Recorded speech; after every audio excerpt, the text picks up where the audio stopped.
Someone left a question in the comments on one of my YouTube videos, and he said that he's got a large part, and I guess it's fixtured somewhere on his base plate here, and he's got to mark one side of it, and then he's got to flip it over and mark the opposite side of it. And what he's doing currently is he's got two separate files because he didn't want to overlap the graphics on the screen on his workspace in EZCAD. So what he's doing is loading one file, marking it, flipping his part, loading the other file, and marking the opposite side. And he wants to know if there's a more efficient way to do that. I came up with a couple different ways. One would be the simplest way to do it. Let's say we have the front of the part, we have a piece of text. Let's call it front. Let's apply that, hatch it so we can see it, say OK. And then let's add one more piece of text. We can just copy this one, and we'll call it back. So what you could do, let's say we're marking right at the center, so we'll just put the thing at the origin, both of them, and you have these two objects here. So this one is the front, this one is the back. So what you would do is just click the object in the object list, even though they're overlapping because they're going to be in the same position on your part, on the front of the part and on the back of the part. And then you would immediately go down to the back and then click mark again. So a little bit clumsy, not the best solution, but that's one solution. So another solution is to use the time-lapse feature. So you can see this little clock over here on the left side of the screen. What I can do is click that, and that's going to add a little timer into the object list. You can see it says 10 milliseconds. Let's change that to, I don't know, 3000. Let's click apply, and then let's put that right between our two text objects. So what it would do, if we select all three of these in the object list, and make sure you do that in the object list, not on the screen, is it would mark the first text object, that would be the front, and then it would wait 3000 milliseconds, and then it would mark the back text object. So let's do that right now and see how it looks. This is just a sacrificial piece of anodized aluminum. Let's light it up to see how it's looking. There you go, front, back. Let's stop, and let's press mark. So that was our front. And you can see the marking is still on the screen. It waited and it marked the back. So that's one way to do it. Probably not the safest way if you're shoving your hand in here and playing around with things while the laser is just timing itself. You may or may not be fast enough. And if you're doing an expensive part, that's probably not what you want to do. But it is an option, and it's pretty easy to set up, as you can see. So let's try something else. Let's get rid of our timer, and let's use this little traffic light for an input-output. So what this is going to do is it's going to set up the exact same way. Let's put it between our two objects. And you can see we have all of these conditional controls. So these are the three boxes you can have. Nothing in the box, you can have a black check mark in the box, or you can have a grayed out box. Nothing in the box means it's looking for a low voltage input. This means it's looking for a high level input, and this means it's going to skip the control altogether. So what I did, let's change these all back to gray for the moment, is I went to the parameters, and I went to this other tab, port tab, and I saw that my start mark IO input was number 15. So I think that's going to be my foot pedal. So let's cancel that with knowing that it's going to be 15. And let's go to number 15, and let's just change it to a low.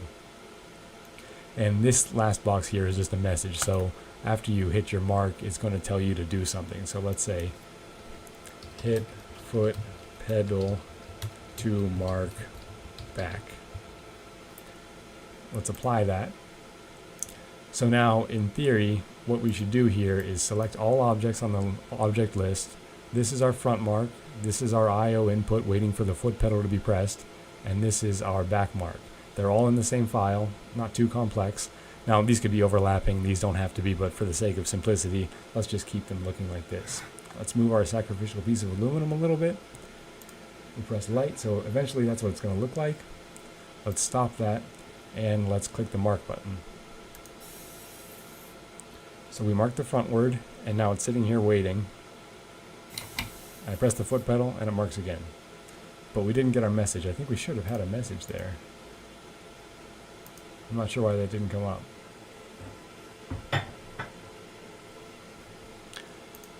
Okay, so the last method we have of marking a part while giving us a pause in between to do two different pieces of art is to separate our files. So let's say we have an elaborate file that we don't have something, we don't want to overlap our files for whatever reason, or maybe we have 6 different files.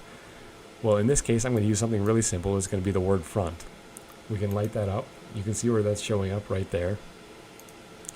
And let's open the second file just so you can see it. It's the word back right below it, just for the sake of simplicity, so we can see them both and see that they're marking separately. Light that up. Nope, I need to highlight it. Light that up. Okay. Nothing special in the file. You can see that's the only thing in the object list. But what we're going to do is go to this laser menu at the top. We're going to go to MultiFileMark, and it gives us this screen where we can add files to this window on the left. So what we're going to do is add both of those files, our front file and our back file. So let's click on this little 2 arrow button. That's our front file. And the conditional control in this case, for whatever reason, I don't understand it enough to know why, but it has to be the black check mark. So looking for a high level input, we're going to mark that once.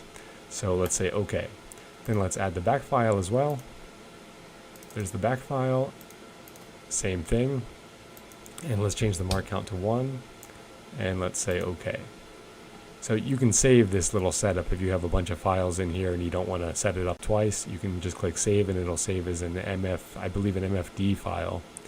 I'm going to check the continuous box so it goes through the entire list of files we have set here.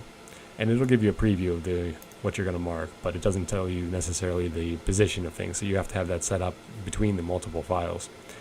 So what I'm going to do now is just select the first one. I'm going to hit the foot pedal and see if anything happens. Nothing did. I'm going to click the mark button and see if something happens. Okay, so it says waiting for an I/O signal, so that means foot pedal. So I hit the foot pedal, we got our front, and now it should be waiting. Let's hit the foot pedal again, and we got our back. Now we should be able to continue hitting the foot pedal. Let's say if we're loading another part, we'll just shift our position a little bit. I think we're still in the vicinity of our material. So it's hard to read, but I think that says front. And that says back. So basically you can just keep hitting the foot pedal, keep marking your files in sequence, and you'll have time to swap something, flip something over, and you can just keep pressing. Just like that. So make sure you have this continuous box checked. That's the only thing that's letting you cycle through these files, and that's basically how you set it up. So if anybody has any questions, comments, or improvements, or further explanation for me, I'd like to learn more about this as well because it's pretty new to me, then feel free to let me know.